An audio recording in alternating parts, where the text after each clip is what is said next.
Memang ada dua hal yang menonjol dari watak kekuasaan Jokowi ini. Pertama, hobinya mengobrak-abrik kelembagaan strategi negara. Kedua, semakin lincah dan bebas untuk memporak-porandakan infrastruktur partai politik. Ini sebenarnya tidak bisa disebut ideal partai politik. Ini kawanan bandit sebenarnya. Para mafia dengan topeng demokrasi saja. Karena kalau partai politik dalam ilmu politik yang kita pahami, baik di mahasiswa semester 1 sampai kepada pakar ilmu pengetahuan yang terlibat dalam dunia ilmu bernegara, di dalam maupun di luar negeri, ketika melihat realitas partai politik di Indonesia itu kehilangan selera. Maka partai-partai besar seperti PDIP, Gerindra, Golkar itu memang diikat, dirantai secara kuat oleh kepentingan kekuasaan dan kemudian terbukti mereka dipenjarakan di satu tempat namanya gedung DPR. Karena ini sudah semakin meresahkan, merusak. Bahkan pada level disimpulkan oleh rakyat telah melecehkan ideologi Pancasila, melecehkan konstitusi, dan menghardik nurani dan akal sehat rakyat. Jadi partai politik dan keterwakilan mereka pada struktur kekuasaan ini adalah satu perpaduan dari kehancuran, kekacauan bernegara.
Kalau merujuk kepada ulasan awal Ustadz Slamet tadi menarik tentang bagaimana Golkar yang berada pada bayang-bayang pengawasan atau permainan politik kekuasaan di era rejim Jokowi. Sebenarnya publik kalau punya kemampuan rekam ingatan yang kuat, maka memang ada dua hal yang menonjol dari watak kekuasaan Jokowi ini. Pertama, hobinya mengobrak-abrik kelembagaan strategi negara. Kedua, uh, semakin lincah dan bebas untuk memporak-porandakan infrastruktur partai politik. Ini bukan terjadi di ujung kekuasaan Presiden Jokowi, tapi sejak Jokowi muncul di panggung kekuasaan, memang partai-partai ini dipaksa manut dalam konsolidasi kekuasaan Jokowi. Dan Golkar berkali-kali menjadi salah satu partai yang terus diobok-obok. Di sana kan terlihat mengapa daya tahan Golkar itu melemah menghadapi kekuasaan, karena memang ini partai yang sangat pragmatis. Berbeda dengan PKS ya, dia memiliki kader yang tangguh dan secara kelembagaan juga terbukti hampir 10 tahun mengambil sikap oposisi terhadap kekuasaan Jokowi. Tapi ada yang menarik, di samping Golkar diobok-obok, justru keluar dari lingkaran kekuasaan pemain baru yang bergabung dengan oposisi, yaitu Partai Nasdem. Dan Surya Paloh memainkan dua langkah yang sangat menarik. Pertama, di sisi lain terus memastikan mendukung presiden kekuasaan sampai masa jabatan untuk memastikan pemilu berjalan. Sementara di sisi lain Nasdem melebur dengan kekuatan gerakan perubahan untuk mengusung salah satu calon presiden mereka. Terkait dengan Partai Golkar, dan juga mungkin bukan hanya Golkar, ihwal yang sama juga kan terjadi pada PKB yang juga tersandra dalam dugaan kasus skandal korupsi. Kemudian PAN juga demikian. pintu masuk juga kan, digunakan seolah-olah oleh tangan-tangan kekuasaan untuk mengelola problem hukum mereka sehingga mereka manut kepada kekuasaan. Jadi PAN, PKB, Golkar, dan P3 sudah hancur-hancuran. Tidak ada lagi tawaf politik yang berlangsung di sana. Ka'bah hanya menjadi simbol. Kemudian apa namanya, Gerindra. Gerindra ini maaf saja terlihat jinak. Dia tidak lagi menjadi sebuah partai politik yang ideal, tapi cenderung mempraktikkan sistem politik gaya komando yang tidak beda dengan barak militer. Kemudian juga ada partai-partai ece-ece yang menjadi permen dari politik kepentingan kekuasaan Jokowi, yaitu PSI, yang hadirnya itu hanya dengan semangat untuk Islamfobia, menyerang tokoh-tokoh Islam dan sekelompok-kelompok kritis. Ada juga hubungan partai politik yang juga norak antara PDIP dengan Jokowi selaku presiden. Hanya saja mereka sepakat pertentangan, kemitraan di antara PDIP dan Presiden Jokowi itu bertemu dalam kesepakatan memposisikan Jokowi sebagai petugas partai. Jadi malamnya Jokowi petugas partai, siangnya mungkin dia ditafsirkan sebagai kekuasaan presiden. Nah, kerumunan partai-partai politik sebagai representasi dari infrastruktur politik, sebagai kelembagaan yang disupport oleh rakyat melalui pemilu, partisipasi politik lewat pemilu ini, memang kalau kita bicara dalam konteks demokrasi, mungkin Prof. Waib akan membahas itu nanti. Ini sebenarnya tidak bisa disebut ideal partai politik. Ini kawanan bandit sebenarnya. Para mafia dengan topeng demokrasi saja.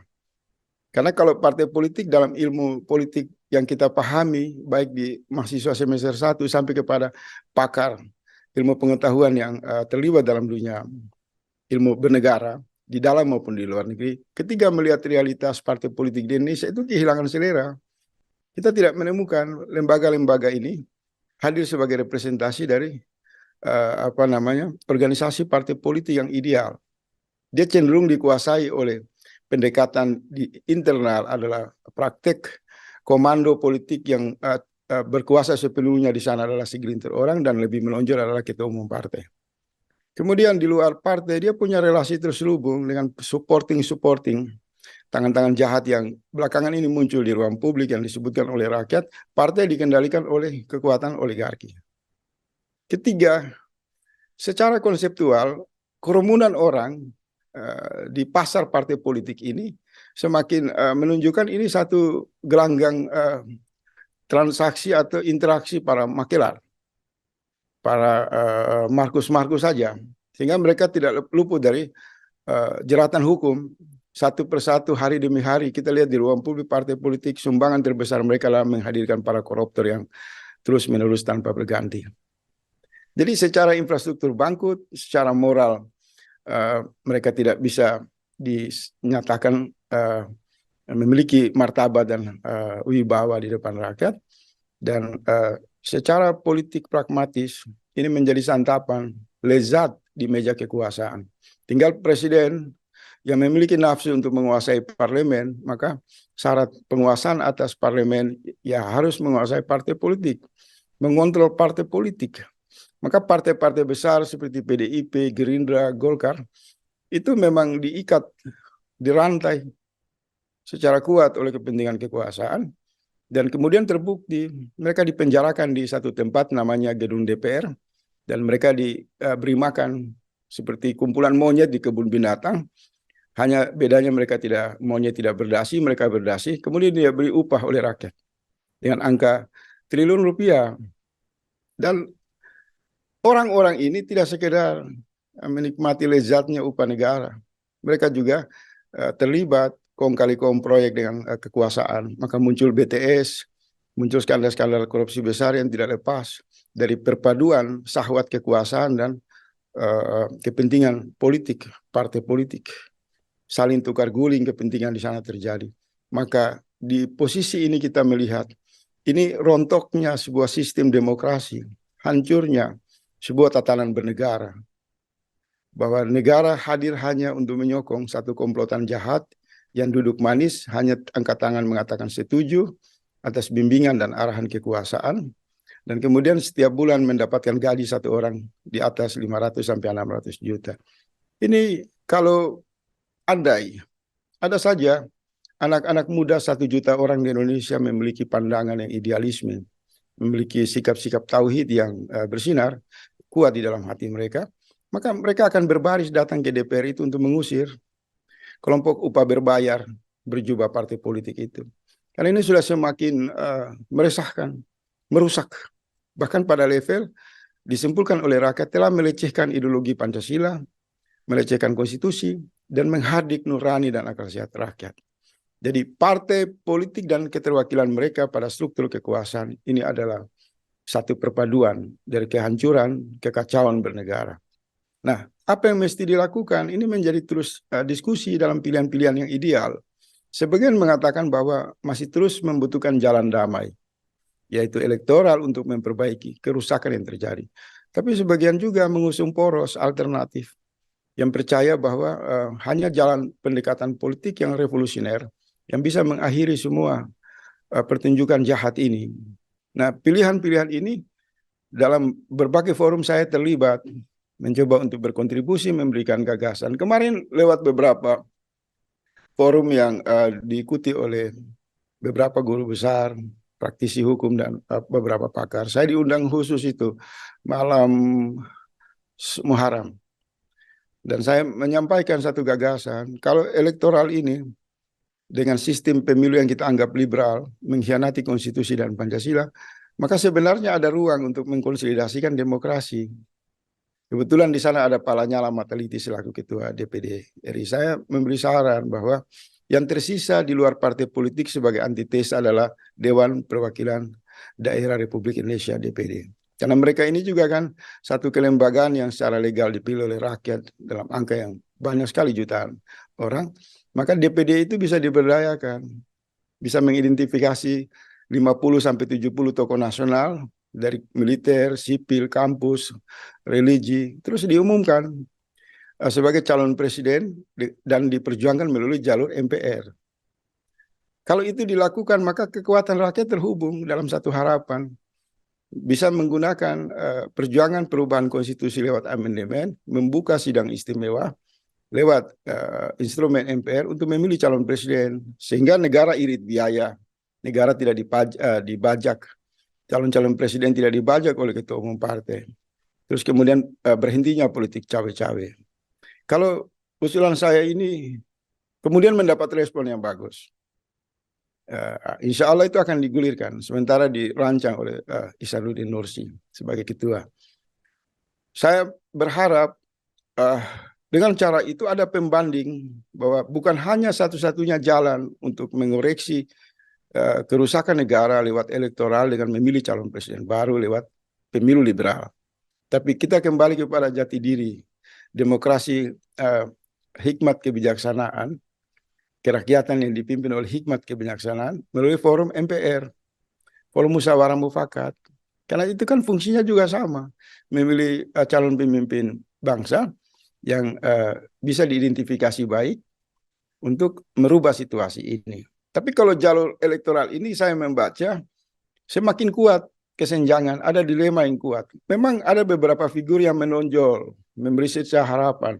Tetapi kalau melihat perangkat elektoral ini menakutkan, partainya sudah amburadul, sistemnya rusak berantakan, itu akan menjadi arena semakin melanggengkan praktek kecurangan pemilu itu terjadi lagi. Jadi kalau dalam konteks konsolidasi demokrasi, ketiga pilihan elektoral lewat liberal itu mengalami apa yang kita simpulkan tadi masalah, maka kita juga harus membuka jalur-jalur lain, kemungkinan-kemungkinan lain untuk kembali ke jalur yang sesuai dengan semangat ideologi Pancasila dan konstitusi. Ada juga jalur yang ketiga. Saya melihat kekacauan-kekacauan ini semua dalam sudut pandang sosiologi, melihat secara komprehensif. Ini ada semacam rekonstruksi dari gabungan keresahan rakyat dan bimbingan ilahi. Ada kekuatan, kebangkitan Islam dengan memberi ruang dan melihat situasi kacau ini sebagai arena perjuangan. Bisa muncul satu gerakan kesadaran nasional yang semakin muak dengan semua tawaran solusi yang tersedia karena tidak memberi kepastian, maka menunggu saja momentum. Umat Islam sebagai pemilik, sebagai kekuatan terbesar di Republik ini, kita menunggu ada kasih sayang dari Allah, kemudian memberi tenaga yang kuat, maka hadirlah ukhuwah Islamiyah di sana untuk menghentikan semua praktek bernegara dan demokrasi yang semakin ugal-ugalan. Kira-kira seperti itu, Ustaz Slamet.